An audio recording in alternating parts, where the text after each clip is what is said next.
बिस्मिल्लाहिर्रहमानिर्रहीम। अस्सलाम वालेकुम। आज हमारा लेक्चर नंबर 13 है। सब्जेक्ट बायोलॉजी, चैप्टर नंबर हम 9 डिस्कस कर रहे थे। तो टॉपिक का नाम है ट्रांसपोर्ट इन ह्यूमन। अब ये काफ़ी लेंथी टॉपिक है, ट्रांसपोर्ट इन ह्यूमन। ह्यूमन के अंदर बहुत सारी चीज़ों की ट्रांसपोर्ट होती है। और सबसे पहले अगर हम ब्लड वेसल्स की बात करते हैं, ब्लड की बात करते हैं, तो ये ब्लड भी ट्रांसपोर्ट होता है। अगर हम फूड की बात करते हैं, मिनरल्स की बात करते हैं, ऑक्सीजन की ट्रांसपोर्ट की बात करते हैं, या जो हमारी लिम्फेटिक वेसल्स होती हैं, मींस के ह्यूमन बॉडी में बहुत सारे मटेरियल्स की, बहुत सारी चीज़ों की one cells to other cells में क्या होती है, या organs to other tissue cells के अंदर ट्रांसपोर्ट होती है। इसी को हम ट्रांसपोर्ट इन ह्यूमन कहते हैं।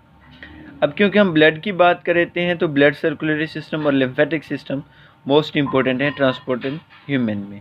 अब अगर हम ब्लड सर्कुलेटरी सिस्टम की बात करते हैं, तो ये दो तरह का होता है, एक ओपन होता है और एक क्लोज होता है। ओपन का मतलब होता है खुला। खुले से मुराद ये होगा कि ऐसा ऑर्गेनिज्म या ऐसा जानदार या ऐसे आर्थ्रोपोड्स जिसमें ब्लड उसकी किसी वेन्स, आर्टरीज और कैपिलरीज में मूव ना करे, तो उसको हम ओपन सर्कुलेटरी सिस्टम कहते हैं। मतलब ओपन वाले जितने भी ऑर्गेनिजम्स होंगे उसके अंदर किसी किस्म की कोई ब्लड वेसल्स मौजूद नहीं होगी और ब्लड ओपनली उसके अंदर मूव करता है। तो लाइक बटरफ्लाई हो गया या मॉस्किटोज, तो इनके अंदर क्या होता है, ओपन ब्लड सर्कुलेटरी सिस्टम होता है। दूसरा होता है क्लोज। क्लोज से मुराद है बंद, पैक शुदा। तो मतलब ये होगा कि बंद से मुराद कि हमारी ब्लड वेसल्स होती है। ब्लड वेसल्स क्या काम करती हैं कि ये ब्लड को उनके अंदर ही फ्लो करवाती हैं। तो ब्लड वेसल्स के अलावा मूव नहीं कर सकता, तो उसको हम क्लोज कहते हैं। तो blood can flow through blood vessel inside the body such as कौन सी हो सकती हैं, आर्टरीज और वेन हो सकती हैं।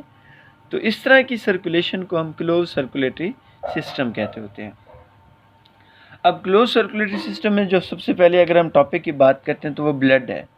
ब्लड ह्यूमन बॉडी में उसका, वैसे अडल्ट जो होते हैं उसके अंदर 5 लीटर ब्लड होता है, एवरेज की बात करते हैं, क्योंकि अब ये ज़रूरी बात नहीं है कि उसकी ब्लड में, बॉडी में ब्लड 5 लीटर होगा, या उससे ज़्यादा भी हो सकता है। वैसे उसके 1/12 हिस्सा होता है बॉडी का।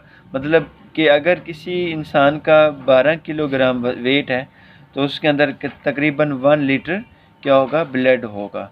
और अगर 24 है तो उसके अंदर 2 लीटर ब्लड होगा। तो एवरेज इस वजह से कही जाती है कि उसकी बॉडी का 1/12 है। अब ये MCQs में भी पूछा जा सकता है कि ह्यूमन बॉडी में एवरेज ब्लड कितना होता है, तो 5 लीटर होता है। और किसके इक्वल होता है, उसकी बॉडी के 1/12। कंपोजिशन की बात करते हैं, तो ब्लड जो होता है ना, दो चीज़ों से मिलकर बना होता है, ब्लड प्लाज्मा और blood cells and cell like bodies पर।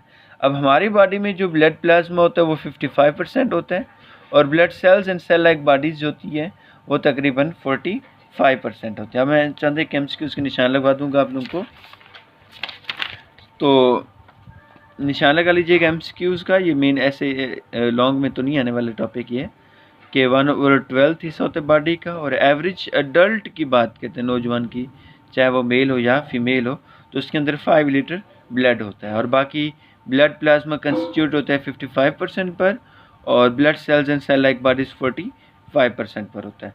और ये इंतहाई एक इम्पोर्टेंट क्वेश्चन है कि how plasma is separated from blood side box में ब्लड से प्लाज्मा को कैसे सेपरेट किया जाता है। तो ब्लड को हमेशा एक आर्टरी से लिया जाता है, तो उसके अंदर एक एंटी कोएगुलेंट वैसे कहते हैं रसूब को, लोथड़े को, लेकिन एंटी कोएगुलेंट क्या होगा, उसको तोड़ने वाला। तो आप लोगों ने भी देखा होगा कि जब भी ब्लड देने के लिए जाते हैं, तो ब्लड की जो बोतल होती है ना, उसमें ऑलरेडी एक लिक्विड होता है। तो वो लिक्विड क्या काम करता है, उस ब्लड को फ्रीज होने से बचाता है, जमाने से या ब्लड क्लॉट बनने से बचा देता है। देखें, अब जब हम जानवर की कुर्बानी करते हैं, तो जैसे ही ब्लड बॉडी से बाहर आता है, तो वैसे आपने देखा होगा विदिन 2 मिनट्स के अंदर वो ब्लड फ्रीज हो जाता है, बिल्कुल वहाँ पे ब्लड जम जाता है। या जब भी हमें कट लगता है, तो वहाँ पर भी ब्लड क्लॉट बन जाता है, ब्लड जब बाहर निकल रहा होता है। तो इस वजह से फिर उसके अंदर एक एंटीकोएगुलेंट मिक्स किया जाता है, और तकरीबन 5 मिनट के बाद फिर क्या होता है, ब्लड प्लाज्मा सेपरेट हो जाता है, नीचे बैठ जाता है, ऊपर आ जाता है, और ब्लड सेल्स क्या होते हैं, नीचे बैठ जाते हैं। तो इस तरीके से उसको क्या किया जाता है, बिल्कुल सेपरेट किया जाता है। तो ये इंतहाई इंपॉर्टेंट क्वेश्चन है आपका, what is how plasma is separated from blood.